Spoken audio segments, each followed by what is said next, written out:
মিনাশ শাইতানির রাজীম বিসমিল্লাহির রহমানির রহিম ইন্নাল হামদালিল্লাহ ওয়াসসালাতু ওয়াসসালামু আলা রাসূলিল্লাহ। বাংলাদেশ জামাত ইসলামী ৫ নম্বর কাচেরকল ইউনিয়ন কর্তৃক আয়োজিত আজকের এই সিরাতুন নবী সমাবেশের সম্মানিত সভাপতি, উপস্থিত মিরপুর শোলকুপা থানা জামাত ইসলামের সম্মানিত আমির, অন্যান্য নেতৃবৃন্দ, সমবেত তৌহিদি জনতা, আসসালামু আলাইকুম ওয়া রাহমাতুল্লাহি ওয়া বারাকাতুহু। সংগ্রামী তৌহিদি জনতা, আপনারা জানেন 1971 সালে বাংলাদেশ একবার স্বাধীন হয়েছে, আবার 2024 সালে বাংলাদেশ আবার পুনরায় স্বাধীনতা অর্জন করেছে। 71 সালের স্বাধীনতা আমরা অনেকে দেখতে পাই নাই, কিন্তু 1924 সালের স্বাধীনতায় আমরা দেখেছি এবং এই স্বাধীনতা সংগ্রামে আমরা অংশগ্রহণ করেছি। এই স্বাধীনতা অর্জন করবার জন্য এদেশের তরুণ সমাজ, ছাত্র সমাজ তাদের বুকে তাজা রক্ত দিয়ে আমাদের পুনরায় একটি স্বাধীন রাষ্ট্র উপহার দিয়েছে। যারা রক্ত দিয়েছে, শহীদ হয়েছে, আমি তাদের শাহাদাত কামনা করছি। যারা নিয়ে আহত হয়েছে, পঙ্গুত্ব বরণ করেছে, আমি তাদের সুস্থতা কামনা করছি। সম্মানিত ভাই আমার, জামাত ইসলামী এবং ইসলামী ছাত্র শিবির বাংলাদেশের কোরআনের সমাজ কায়েম করতে চায়। এই অপরাধে জামাতের আমি মতিউর রহমান নিজামী, আলী আজম মোহাম্মদ মুজাহিদ, মোহাম্মদ কামরুজ্জামান এবং কাদের মোল্লা সহ জামাতের কেন্দ্রীয় নেতৃবৃন্দকে এই গত জালেম সরকার ফাঁসিতে বসিয়ে তা হত্যা করেছে। তারা মনে করেছিল জামাতের নেতৃবৃন্দকে হত্যা করলে বাংলাদেশ থেকে ইসলামী আন্দোলন নির্মূল হয়ে যাবে।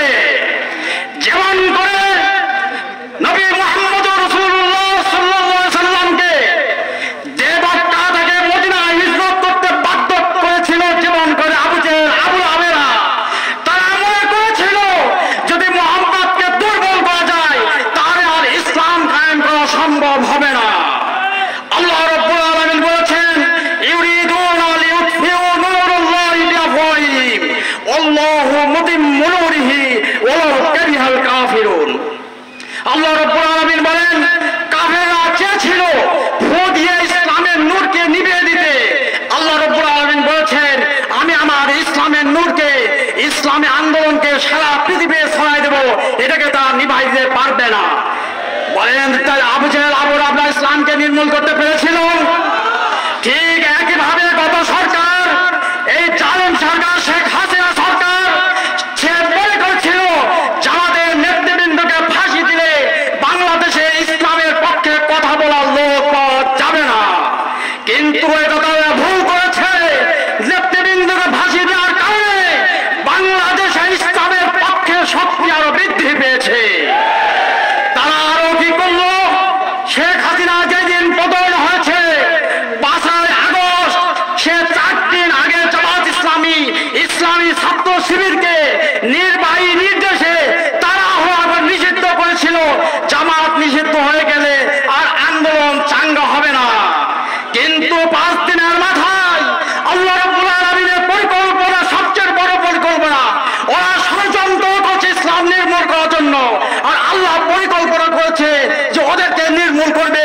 4 দিনের মাথায় শেখ হাসিনা পিছনের দরজা দিয়ে পালায় যেতে বাধ্য হয়েছে। 17 বছর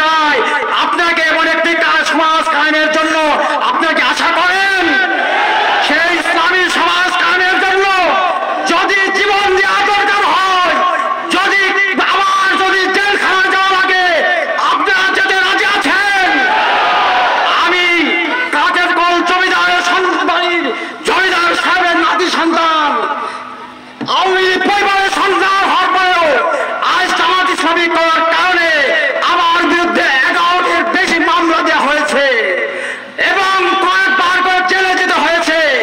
ডিবি পুলিশ কি করেছে, আমার বাসায় হানা দিয়ে গ্রেপ্তারের চেষ্টা করেছে, কিন্তু ইসলামী আন্দোলন থেকে পিছপা হওয়ার কোন সুযোগ আমাদের নাই। এর জন্য আমরা পালাই যাই নাই। এর জন্য আপনাদের আহ্বান জানাই, আগামী দিন বাংলাদেশ কোরআনের বাংলাদেশ, আগামীর বাংলাদেশ ইসলামের বাংলাদেশ। এদেশের যুব সমাজ ইসলামের পক্ষে জীবন দিতে যখন শিখেছে, বাংলাদেশে কোরআনের পতাকা উড়বে ইনশাআল্লাহ। সেই কোরআনের সমাজ কায়েমের আন্দোলনে আপনাদের সর্বাত্মক সহযোগিতা এবং ময়দানের দৃঢ় ভূমিকা রাখার উদাত্ত আহ্বান জানিয়ে আমার কথা এখানে শেষ করছি। আল্লাহ হাফেজ।